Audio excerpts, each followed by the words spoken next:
Up next on UBC, brought to you by Airtel, the smartphone network.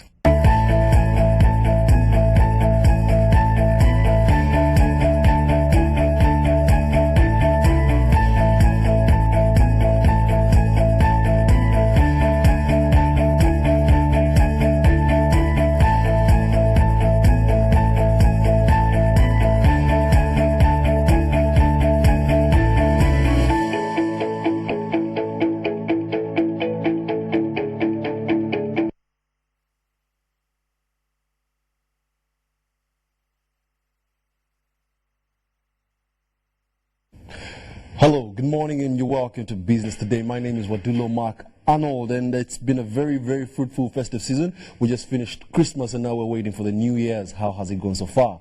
Let us know on our social media, that is at UBC TV on Facebook and UBC TV Uganda on YouTube. And oh, by the way, we also live streaming, so you could also catch up with the show in case you're driving or you're doing something else that you need to multitask with. Well, it's been a very, very, very fruitful season. Quite a lot has happened, but particularly we would like to look at the tourism sector. Today we're discussing the tourism sector, and especially because this is one of the industries, of course, that benefit from this festive season. Most times hotels are all booked in. Most times flights are checking in, checking out, checking in, checking out. I mean, there's quite a frenzy of things happening, right? And with that, I'm joined by a gentleman, Collins Tugumisirize, who is an economic strategist at Leverage Africa. You're very welcome, Collins. Thank you. How are you? I'm well indeed. Festive season, how has that been treating you?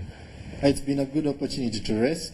Yes, and to enjoy family and friends. To enjoy family and friends. Yes, coming to that, actually relating to that, enjoying with family and friends. We're looking at a period of Christmas as, not just Christmas, we're looking at Christmas, we're looking at New Year's, Boxing Day. You know, these are just 2 days that are really not so far apart from each other. And it's so, I don't know if it was done coincidentally, maybe the birth of Christ was timely for, you know, to design such a way to end the year. I mean, imagine if Christmas was in the middle of the year. that would be odd, yeah, right? That would be odd. Yes, but let's now look at Uganda. We're looking at tourism numbers hiking. We're looking at hotels booming. We know I was booking a meal at Sheraton, at Serena, booking some reservations for dinner, and they were telling me that on Christmas Day, the meal, dinner for one goes for over 150,000 shillings. Yeah, and on a normal day it will go for 90,000 shillings. So, I mean, that shows me that the things don't remain the same. You know, we're looking at demand, supply. Yes. But first, let's take a look at travel. To what extent is travel contributing to Uganda's economy, especially more in the festive season? What is it looking like, and what do we have to say about that? Yes, travel is a very big service that is necessary in a festive season. This Christmas season, people travel up country. We also have those who travel abroad on holiday, and then we have those who come from, you might say, diaspora, coming back home to visit their friends and family. And so there's a lot flying in and flying out, but there's also buses going up country, buses, and those who are up country, some of them want to come into the city to enjoy spend some of their money. But in all of this, it's about people's quest for happiness. They want to express, and so what makes them happy? If it is family, that's what they drive to. If it is solitude, that's what they will pursue. If it is resting, that's what they will gravitate to. But generally on Christmas, we have a lot of traveling, and when you know, they say the only time you find traffic jam on a highway, say to Masaka. Or to Gulu, or far off, is in the festive season. I was looking at those pictures. I mean, there was jam at Mabira Forest, was it? And that was something very odd. I mean, this is the place where most, actually, God forbid, accidents happen due to overspeeding. Yes. But if you look at traffic jam at Mabira Forest, then that means there's actually high numbers of people traveling up country. But though I would like to put this year's festive season into perspective, were the travels that much as compared to the previous years? I think the feel is that most people have not traveled like they usually do, and the excuse they make is economic reasons. So we find that many of them have not gone up country because they said they'll spend a lot more if they traveled. However, there is also opportunity that those who are abroad have been able to come over, Okay. traveling back. I only wish they would choose, say, Uganda Airline. I'm not sure how many choose Uganda They say Airline. this is actually the year But, of return. Have you heard about the year of return, where the diaspora Africans are coming back into Home. Africa? You know, Yes, the past 5 years have been characterized with that That's kind true, of movement. that's true. Ghana has just, true. Ghana has offered citizenship to those that want to come back and register citizenship and start businesses tax free and some exemption. So yes, I pick a lead from what you're saying, but please go on. Yes, so we're tapping into this kind of inspiring more people to travel, especially in this season, giving them a reason to travel is a very, very crucial part. You notice that people are traveling for reasons that have not changed. Say people go up country, and the reason they go up country has not really changed. And nothing is being done in the rural areas to make it more interesting, more attractive, or even different. So it remains the same. So I believe more needs to be done to make Christmas 10 years later much better than it used to be Okay. 10 or 20 years before. Okay. So that more people can spend going there. Of course, bus fares go up, tickets go up, the prices, food goes up, rice, we've seen on the newspapers, beef, chicken, all these things go up. But this is also very good for the economy, and I think in Uganda we have very, very little.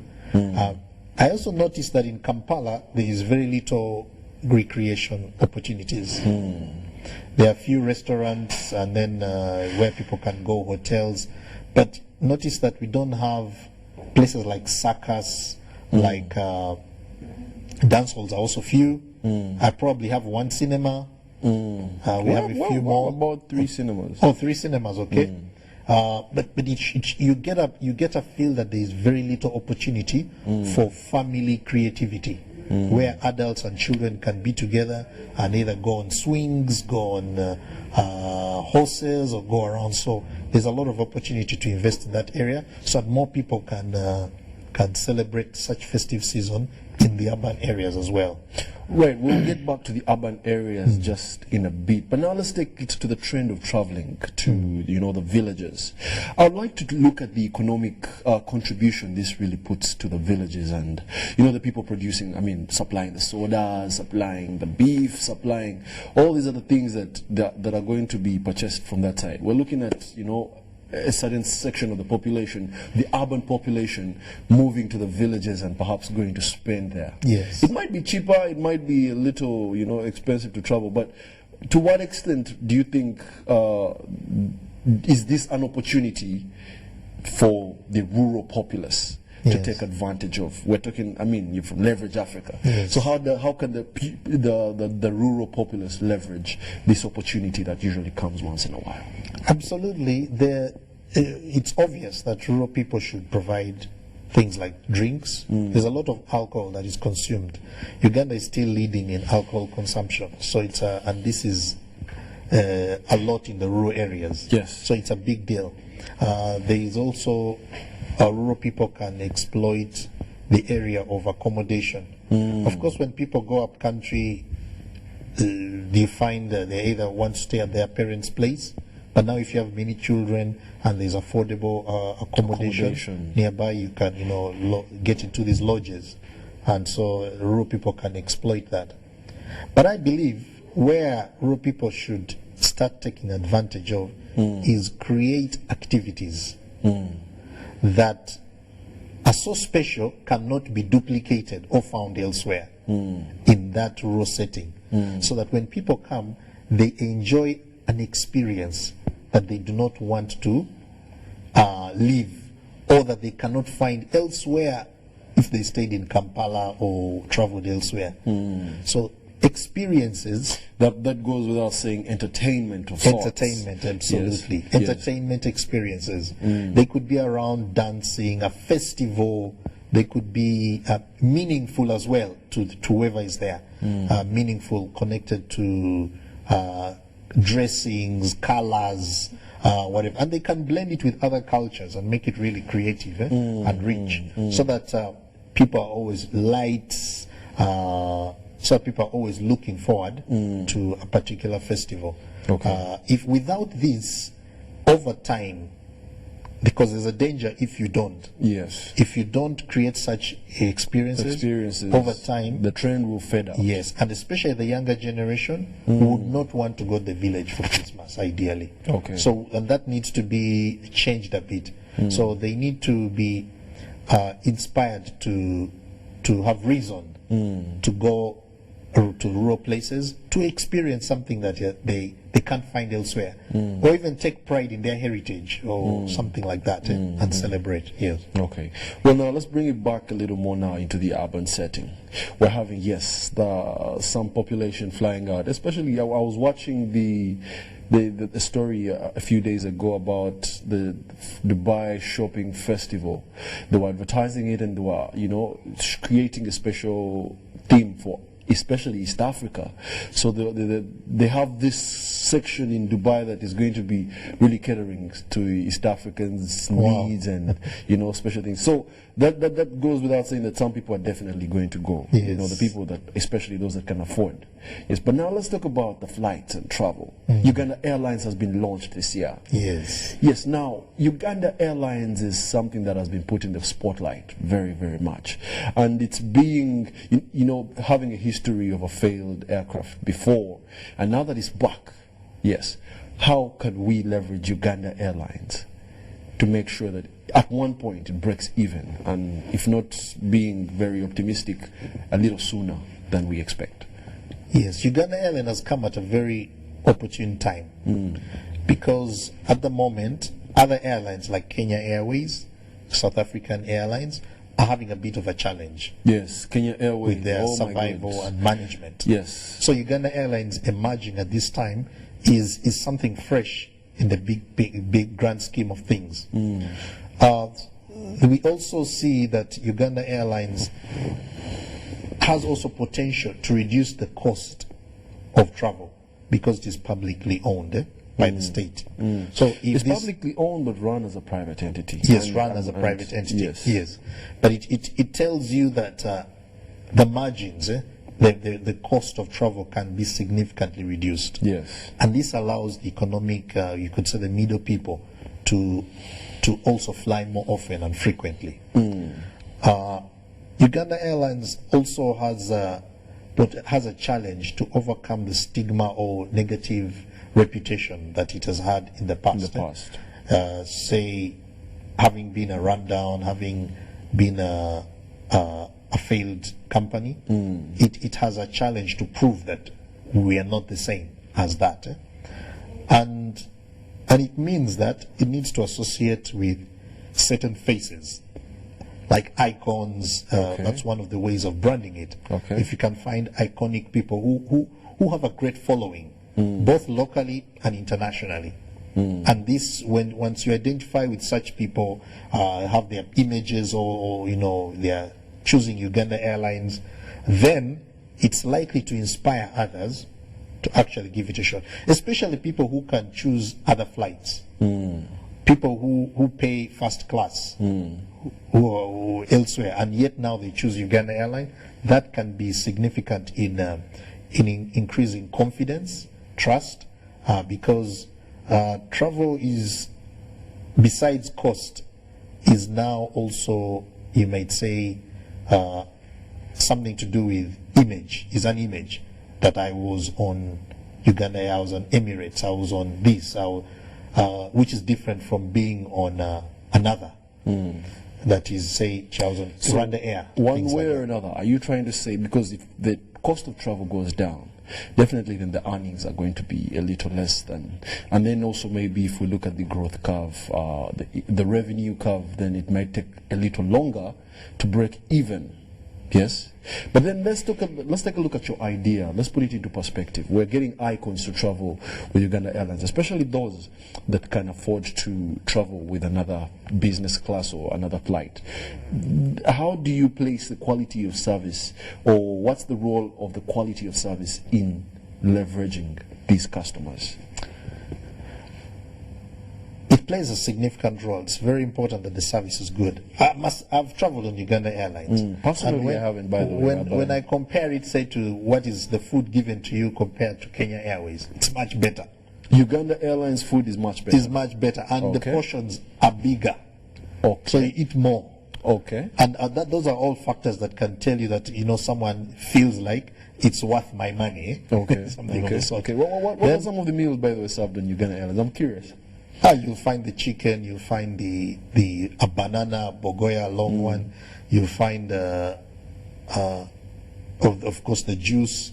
You'll Are find there any local or special delicacies No, that are no, unique no. to Uganda? maybe the banana. What about the Rolex? I was told the Rolex wasn't there. Was it? Is it there? I didn't see that. Okay, Yes, okay. yes. Uh-huh. Please go However, however, the service makes a huge difference if you're treated well and the portions are good, the food is tasty.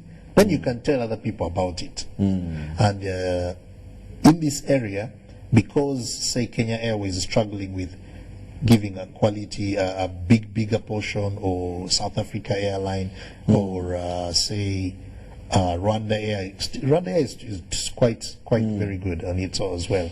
So then, service makes a huge difference because of how people feel.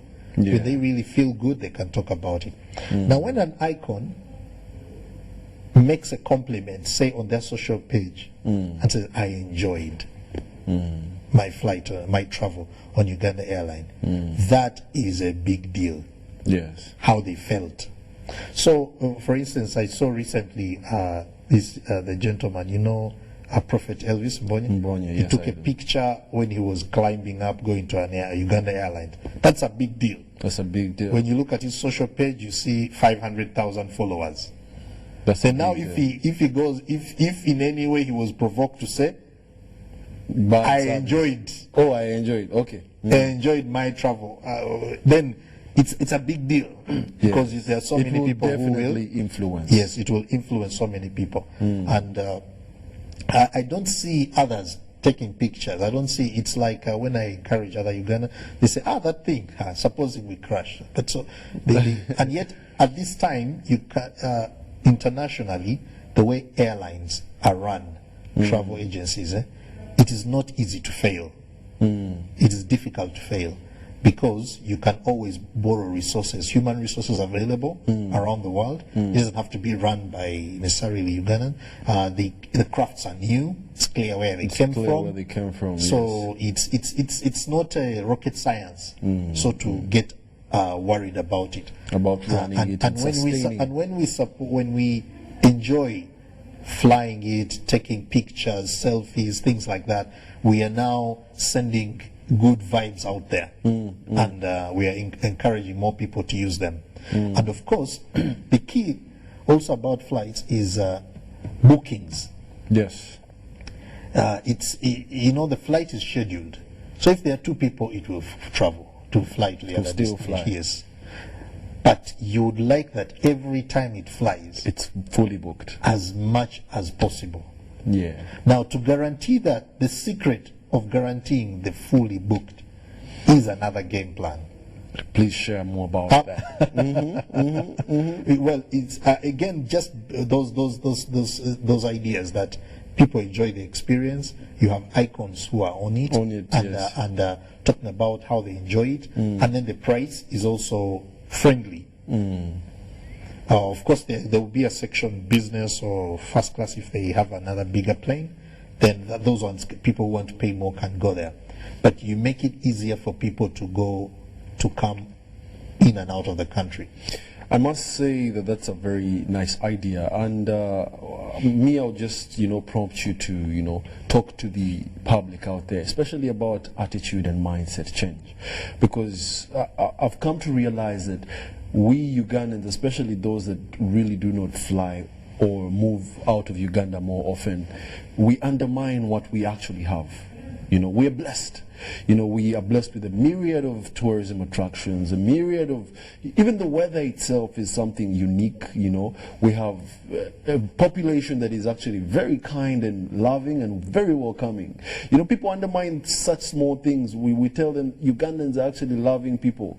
It's until you go to another country, you go to South Africa, you see how you will be treated. You go to Kenya.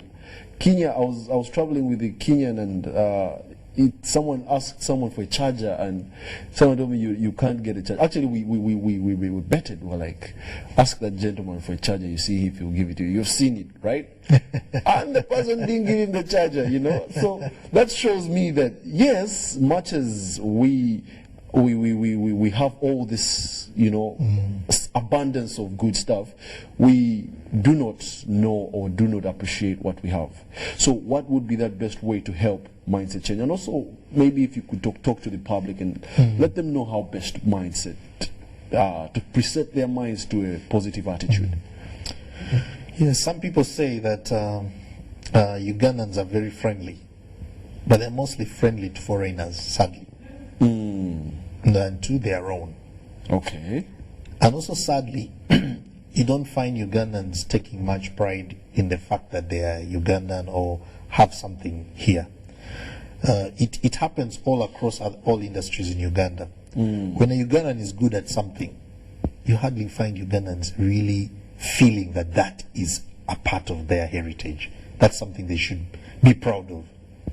But you find them celebrating soccer icons and the like from Britain, Europe, much more than a Ugandan soccer player. Yes, exactly. Our Cranes team. You find the same with doctors and the like.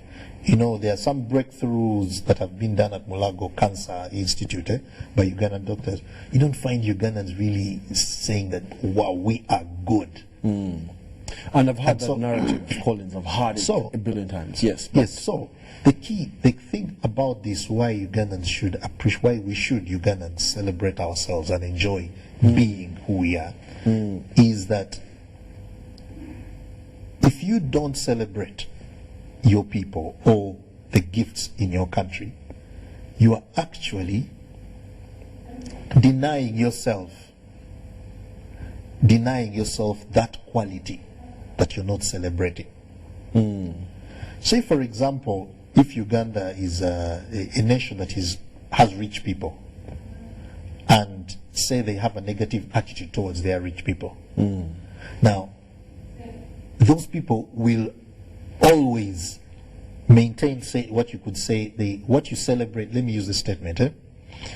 You are more of what you celebrate. So if you have something that you're not celebrating, actually you don't have it. You're not like it.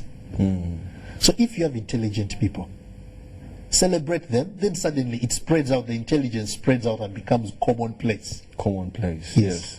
If you have good soccer players, celebrate them, then suddenly all of us become good soccer players. If we have a good weather or good nature, and it rubs off on us that we really enjoy our environment and the like, then we also give off the vibes that we actually are a good-natured people. So we love each other. When we take pride in each other, it does us much better. We spread the gift. They spread the what you may call so that not just one person, 2 people, 3 people have a gift, and then they travel and leave the country with it. Did you know that one of NASA's major commanders, space commanders, is a Ugandan? No, I did not know that. Nagaba by name. Agaba by name. Yeah, but many people don't know that, and we're not celebrating it. Wow. To be able to achieve such the level of intelligence, the level of attitude, the politics around it, the leadership around it, things like that. So we have qualities that the only way we become, if you have a good thing, celebrate, because if you don't celebrate it, you will not enjoy that good thing. Which brings me now to the tourism fraternity in general. I think the tourism fraternity is representing us quite well as an industry.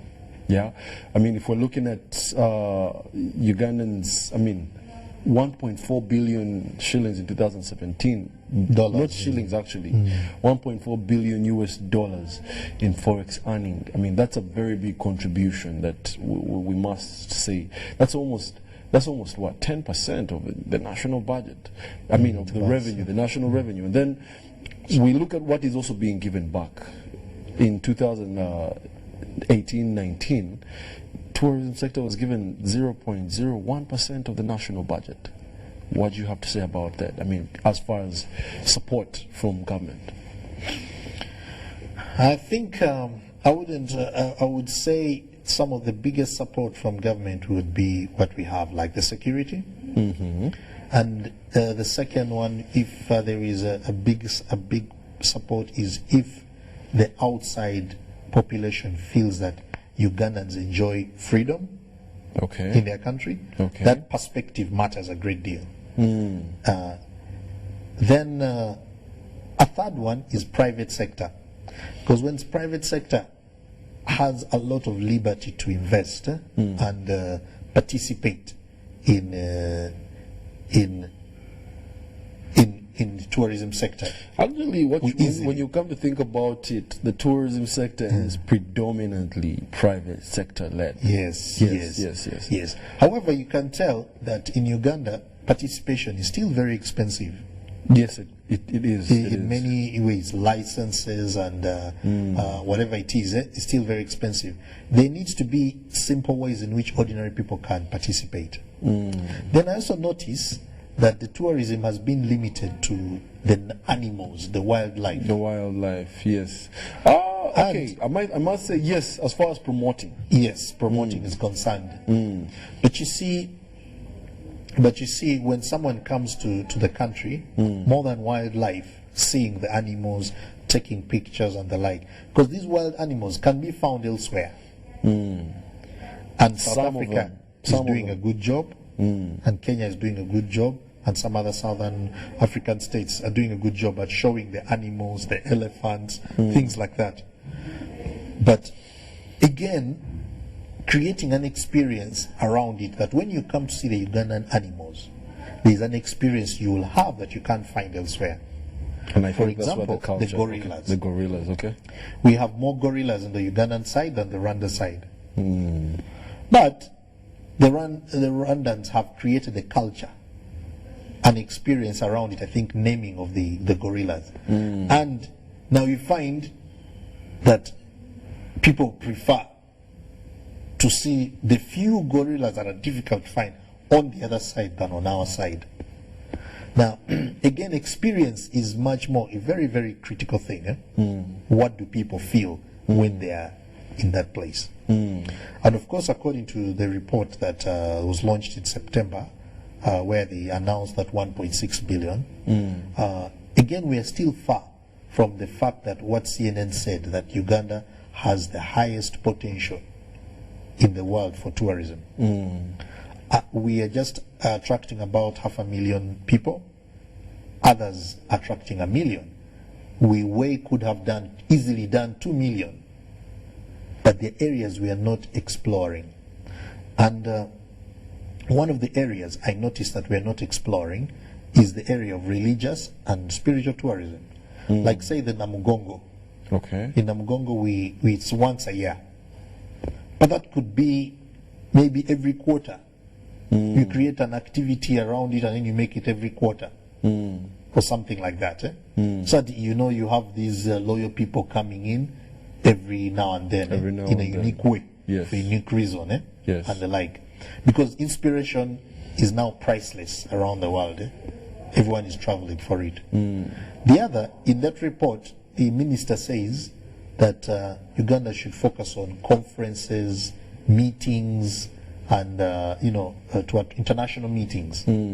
Now, we have meetings here that are very inspiring, spiritual meetings in Kampala. But these are not being leveraged, not being maximized. These spiritual meetings, I'll give you an example. India is making over $30 billion a year. Okay. Hosting people from Europe, America, every year, frequently. Like they find that as, you know, when someone is spiritually connected, like how people are connected to Vatican or connected to Mecca, there's a way in which they have good feelings, vibes about anything else, yes. that is organized there. So, in the same way, the people going to India, the names, like you see Mark Zuckerberg. Mark Zuckerberg, say, when he was asked, he recently launched Facebook headquarters in India. And then he was talking about why India is so close to his heart. And he says this is where his spiritual inspiration came from. There is someone called Neem or something, like a prophet or psychic, Okay. who was introduced to him by Steve Jobs of Apple. Yes, I think I remember seeing the Steve Jobs India Connect. Exactly. He went to Steve Jobs and says, "How are you making it in business? Or you're making so much money all over the world. Everyone is singing Apple. So you want to know the secret? India. Let me introduce you to a man." Okay. And then the man, gives him direction and prophecies and the like. Now in Uganda, we have also that. People have not yet appreciated like what we have. This man, Prophet Elvis Mbonyi. But like those predictions mean a lot for investors, especially economists, because economics about speculating what will happen tomorrow. Okay. Then you make a plan about it. That's a new one. That's It's just about speculating. But okay. That this could happen, this could happen. Should I do this? Should I not do this?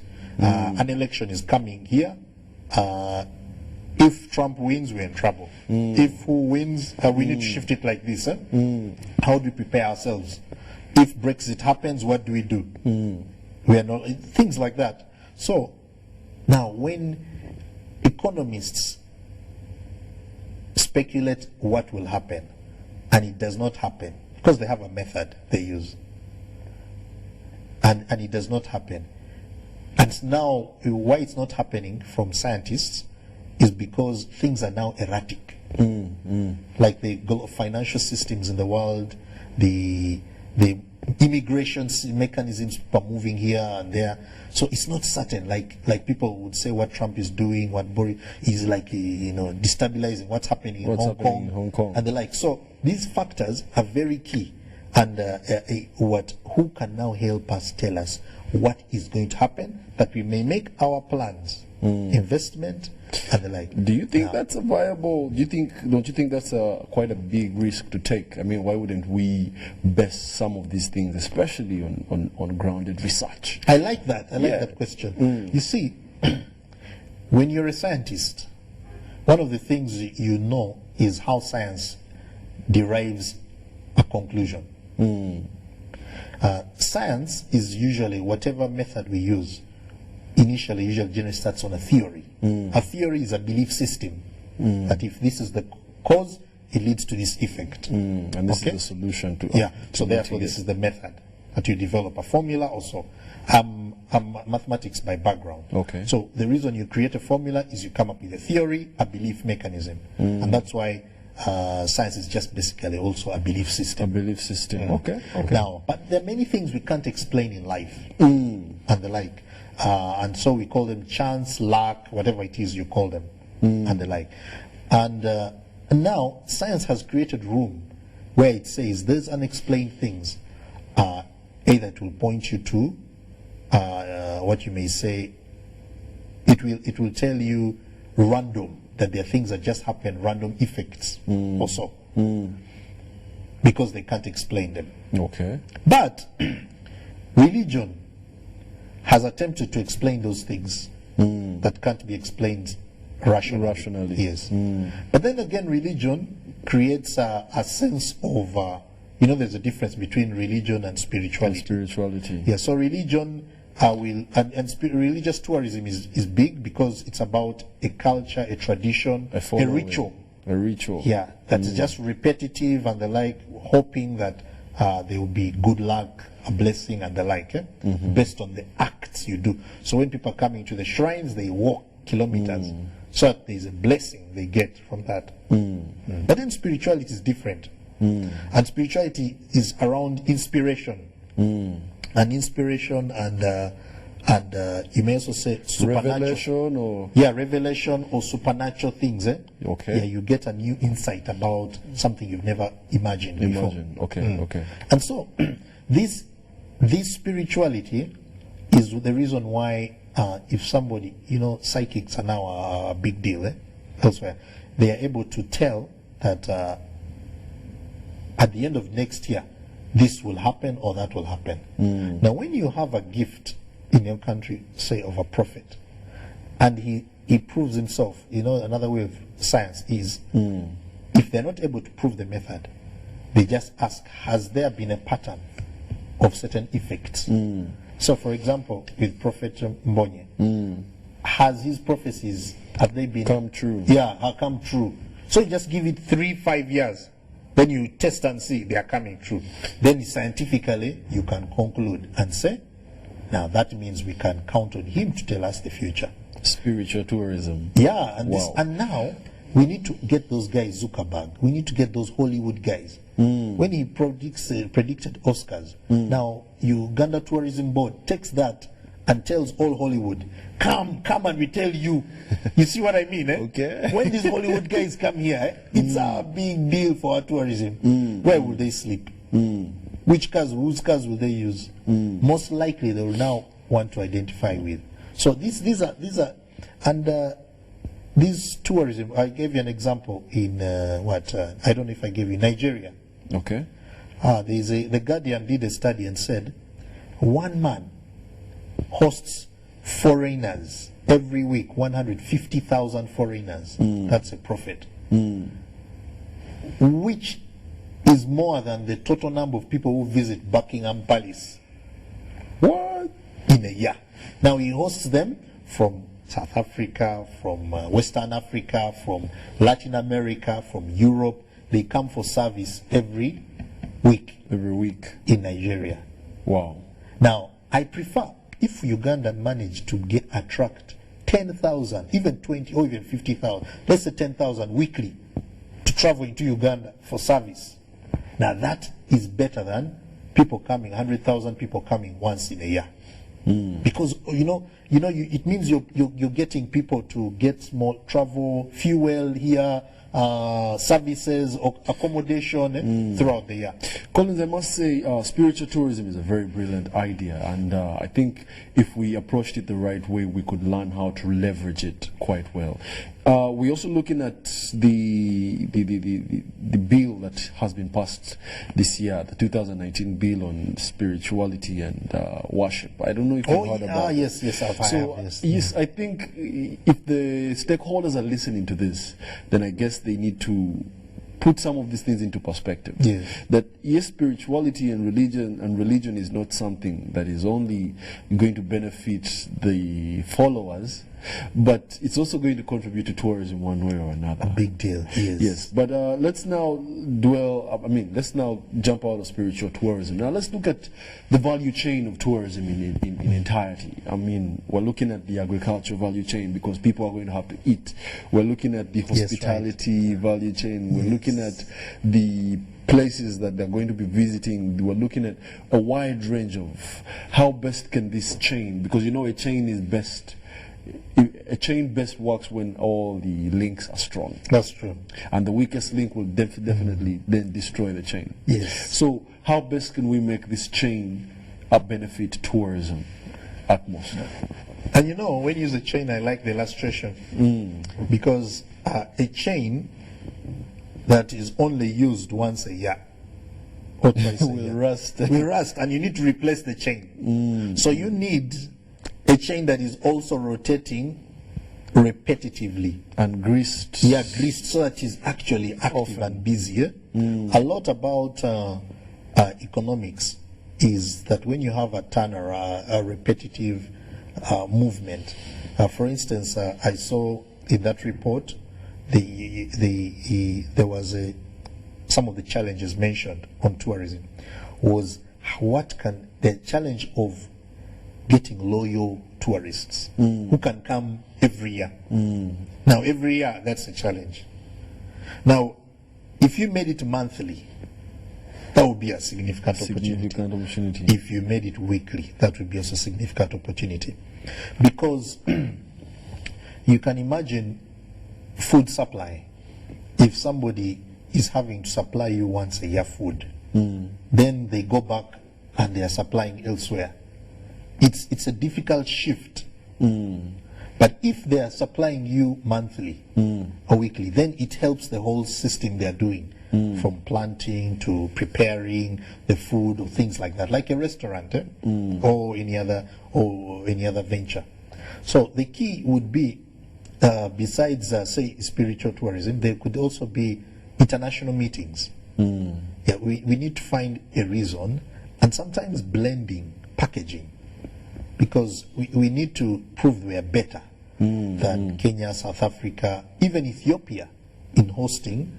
Why leaders should have their meetings here In Uganda. Yeah. And now, one of the things that is not mentioned is that we have beautiful girls.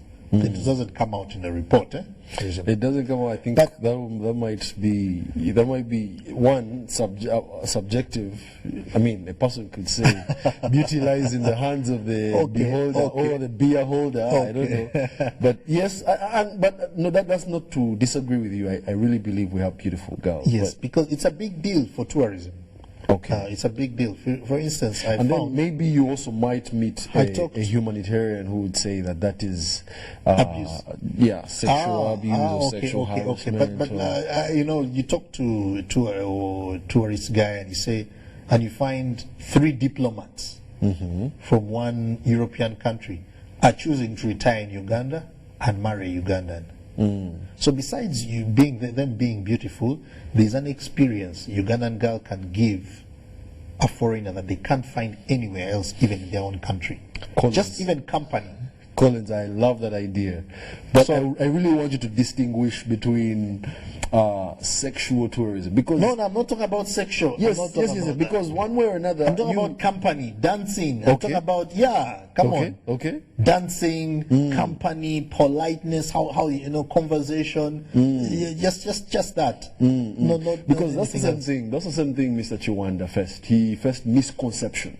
You know, he was trying to put something valid to the table. He was like, okay, yes, Uganda has very curvy ladies. It has very, very welcoming curvy ladies. No, even just the But he politeness, was misunderstood. respect. He was misunderstood Yeah, all the and way. I can see. And Yeah, that's why I you don't also want you. missed- No. I'm not misunderstanding you. Okay, I'm just trying to help you bring your clarity out. Okay. Yeah. You need to be clear on a Yes, way that yes. it doesn't get misunderstood. Yes. Yes. So the point I'm making is that besides them being beautiful, they are kind, and they kind of treat people with respect. You know, like when they see someone kneel down and the like, people don't see that elsewhere in other countries. And so many men's egos are brushed here very well. Yeah. So they would like to keep coming back, so their ego is puffed up. The question you had asked about what we can do to oil this chain. Okay. And I'm trying to keep it running. And I'm saying that we have to do a blend. That we have a rich culture that every time I come to Uganda, it's not the same thing I've experienced 3 years ago. And that only comes by practicing and perfecting an experience that you're offering.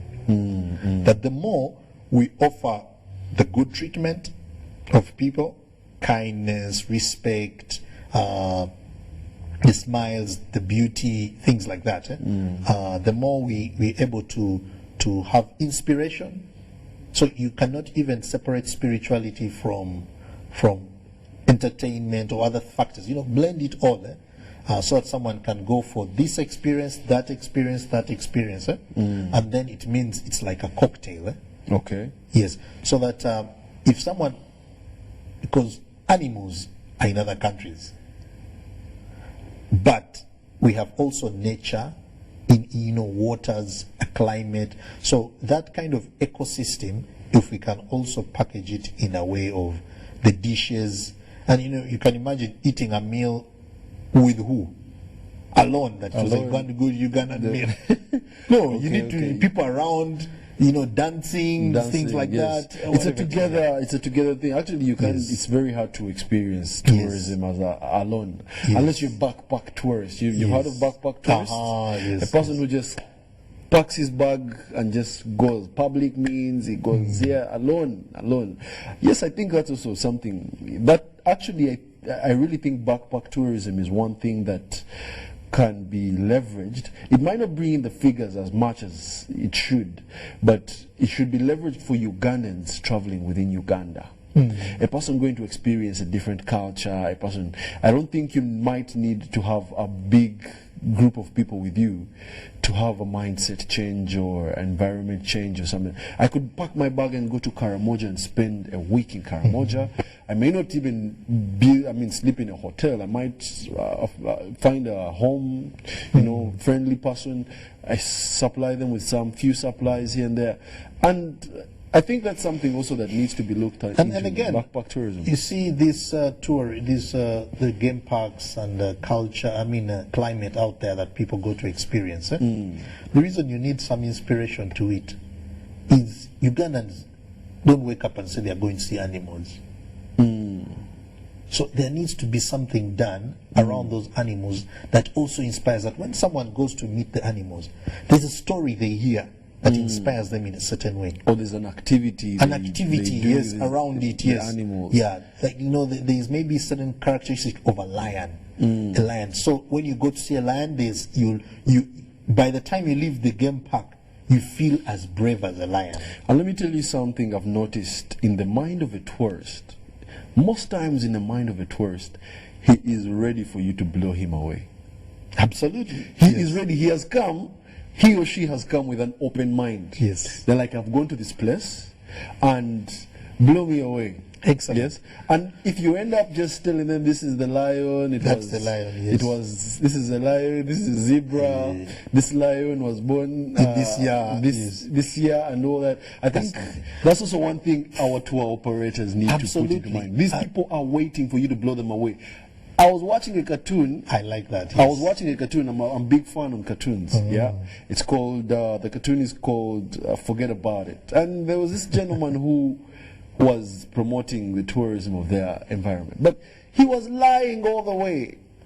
And tourism numbers were going up. He was like, this place is where the famous so and so landed, the UFO, but it disappeared and went away, and he just put a landmark. And I'm not saying we should lie, yeah, but. What you're saying, yes. you're saying fantasy. Yes, fantasy. Because fantasy is not necessarily real. But fantasy has an effect on a person. It definitely does. So it definitely does. if the lion I'm saying is more than a lion, maybe you're talking about this is where the Simba of the Lion King, and then Mufasa or something like that, the spirit of the brave lives in you and things like that. So that fantasy around the physical makes a huge difference in giving someone certain feelings. And if anything matters to a tourist or what, besides what they see, is how they felt. The feeling at the experience is what really Give me matters. data, facts, and say there were so many that have passed here. These are so many plant species, so many bird species, colors, and these are their scientific names and numbers. Numbers don't sell. It's got to be the feeling that when I was there and they're telling me these stories, I felt like this. So it's not the numbers that make the feeling, but it's the feeling that makes the numbers. excellent. I like that. Excellent. Yes. Ladies and gentlemen, this is Collins to Gumisirize. He's an economic strategist at Leverage Africa. We're talking tourism. We're talking how best can we leverage, how best can we revamp Uganda's tourism sector. I mean, there's quite a lot of ideas we're talking about. We're talking about spiritual tourism. We're talking about, revamping Uganda Airlines, making sure that, it meets the criteria that are expected, especially of not just international tourists, but also Ugandan icons that can actually support the tourism, the flight. And also, one key figure I also got to realize that Ugandans actually spend $400 million on flights. Yes, but how annually? This is a report by DW. But how much of this money might come to Uganda Airlines. Well, we'll find out. Let's now take a short break and we shall be back with more Business Today. Stay tuned.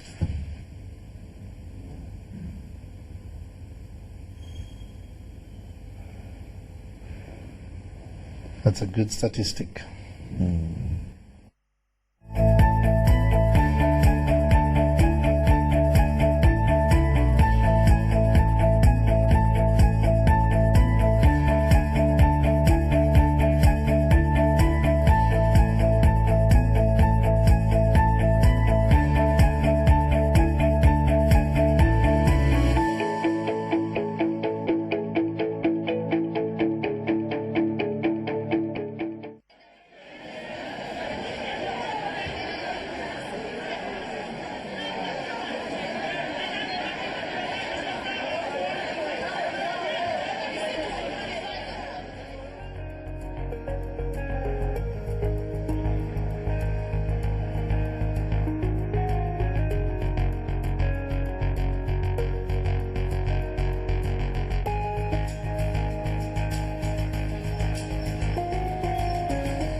Definitely sodas, Fanta, Coca-Cola, everything is well. You own a shop or you're just talking for the festive? We own shops, we own supermarkets.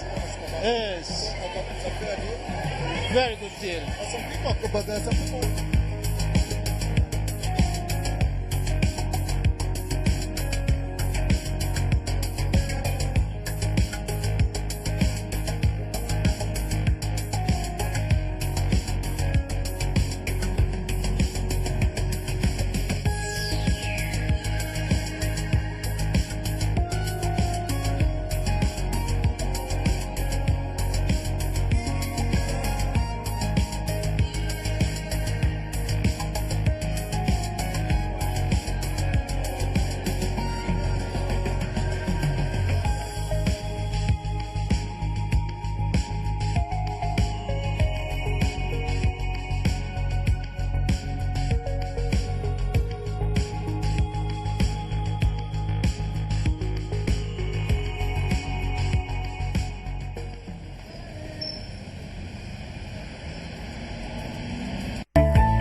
Mark Arnold, broadcasting live from Nile Avenue, and we also streaming live on Facebook and YouTube under the Scores UBC TV Uganda. It's been a marvelous talk. The festive season has just been wrapped up.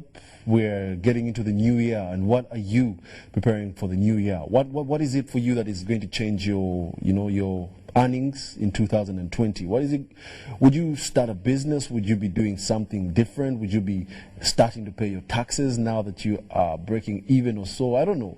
Quite a myriad of things that are going to be happening, and Uganda is going to be changing. We're also looking at the election period. There's going to be quite a lot of things. People are speculating that money is going to disappear and then appear later on. We do not know.